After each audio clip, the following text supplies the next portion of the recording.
तर शिवलिंग भी 1.5 इंच नीचे बैठ गया है।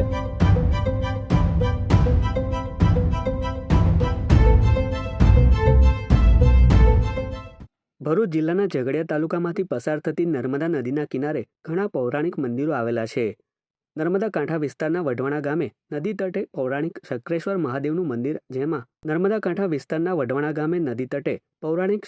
મહાદેવનું મંદિર નજીક ચોમાસા દરમિયાન મંદિરની જગ્યાનું ધોવાણ થઈ રહ્યું હોવાની વિગતો સામે આવી છે।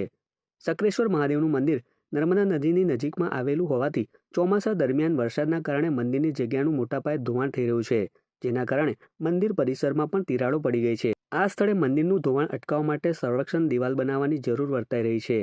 મંદિરના મહંતે જણાવ્યું હતું કે વરસાદના કારણે મંદિરની જગ્યાનો ભાગ ધોવાઈ રહ્યો છે, જેના કારણે મંદિર પરિસરમાં તિરાડો પડવાથી શિવલિંગ પણ 1 ઇંચ નીચે જતું રહ્યું છે। જો કે આમને આમ રહેશે તો 2-4 મહિનામાં ભારે વરસાદમાં અતિ પૌરાણિક મંદિર પણ જળમગ્ન થઈ શકે છે। આમ થતાં મંદિરના અસ્તિત્વ સામે ખતરો ઊભો થવાની દહેશત તેમણે વ્યક્ત કરી હતી।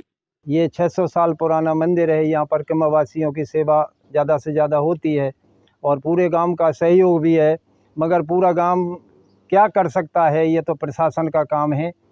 और अगर प्रशासन जागृत हो जाए तो उनके लिए ये इम्पॉसिबल को पॉसिबल बनाना काम प्रशासन का है।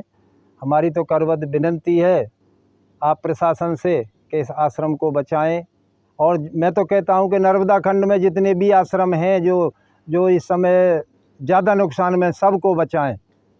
જો કે ઝઘડિયા તાલુકાના વઢવાણા ગામે નર્મદા તટે આવેલ શક્રેશ્વર મહાદેવ મંદિર નજીક નદીમાં મંદિર પાસે સંરક્ષણ દિવાલ બનાવવાની જરૂર હોવાનું ગ્રામજનોએ જણાવ્યું હતું।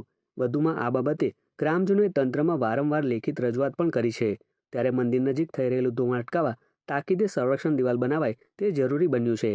ઉલ્લેખનીય છે કે પૌરાણિક મંદિરે નર્મદા નદીની પરિક્રમા કરતા પરિક્રમાવાસીઓ માટે અન્ય ક્ષેત્ર પણ ચલાવવામાં આવે છે। ચાલુ વર્ષે ચોમાસા પહેલા વરસાદ દરમિયાન પણ મંદિરની જગ્યાના કેટલાક ભાગનું ધોવાણ થયું છે, ત્યારે મંદિરનું ધોવાણ થતું અટકાવવા તાકીદે આ સ્થળે સંરક્ષણ દિવાલ બનાવાય તે ઇચ્છનીય છે। નર્મદા તટે આવેલ જે પૌરાણિક મંદિરોની જગ્યાનું ધોવાણ થવાની સમસ્યા ઉદ્ભવે છે, ત્યાં અસરકારક આયોજનો કરીને આવી જગ્યાનું ધોવાણ થતું અટકાવાય તેવી માંગ ઉઠવા પામી છે।